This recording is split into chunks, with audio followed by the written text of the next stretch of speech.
बच्चियाँ बच्चे हैं, तो मेरे पास सब हुनर हैं, तो मेरे पास इतना रुपया नहीं मैं चला सकूं। बाजी साहब की बहुत मेहरबानी है, इनको देख कर हमारा दिल बहुत खुश होता है। वो आम औरतों के लिए बहुत काम करती है।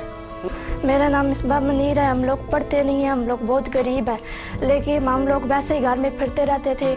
बाजी रानी ने हमें अपने पास बुलाया और समझाया कि बेटा, अगर वैसे फिरने से कोई फ़ायदा नहीं होगा, आप हमारे पास हुनर सीखे।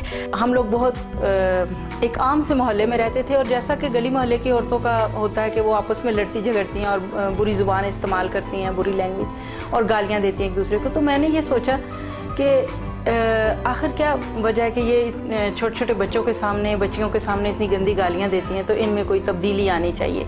मेरी उम्र उस वक्त 19 साल थी, तो मैंने सोचा कि काम शुरू करना चाहिए इन लोगों के लिए, इनकी तब्दीली के लिए, इनकी तरबियत करनी चाहिए। तो मैंने वहाँ से इनकी काउंसलिंग का काम शुरू किया।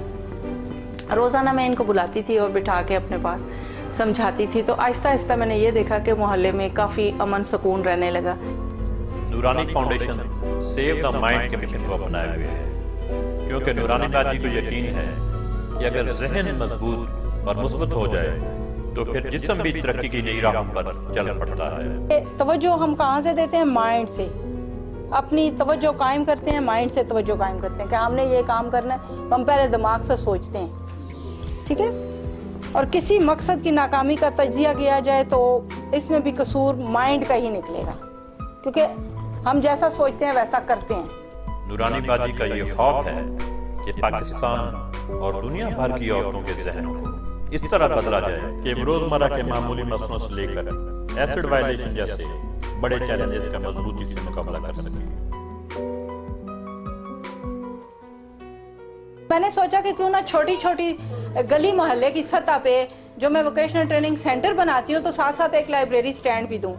फिर जो चूँकि मैं खुद राइटर हूँ, तो मैंने अपनी बुक्स जो है वो ख़वातीन के हवाले से ही चूँकि लिखी हुई हैं, तो वो फिर मैंने वहाँ रखवाना शुरू की। और ख़वातीन रोज़ाना आती हैं और बैठ के आपस में एक दूसरे के दुख सुख भी सुनती हैं, एक दूसरे के मसले मसाइल सुनती हैं और फिर पढ़ती हैं। अब इसमें हमारा तरीक़ाकार ये होता है कि सबसे पहले मैं स्टैंड यहाँ पे ला के रखती हूँ, फिर उसमें बुक्स रखती हूँ अपनी लिखी हुई, और भी जो राइटर होते हैं या रसाइल वगैरह वो हम रखते हैं। और फिर मैं एक ख़ातून को इस पे मैं स्किल करती हूँ कि किताब पढ़ने के क्या फ़ायदे हैं, किताब क्या आपको मुल्कों गांव-गांव की सैर कराती है, और किताब से आप बहुत कुछ सीखते हैं। मैं ख़ातून को ट्रेंड कर देती हूँ, और फिर उसके बाद वो अपने गली मोहल्ले की सतह पे अपनी जो आसपास बच्चियाँ होती हैं उनको ये तरबियत देती है और सिखाती है, और उससे लोग फ़ायदा हासिल करते हैं।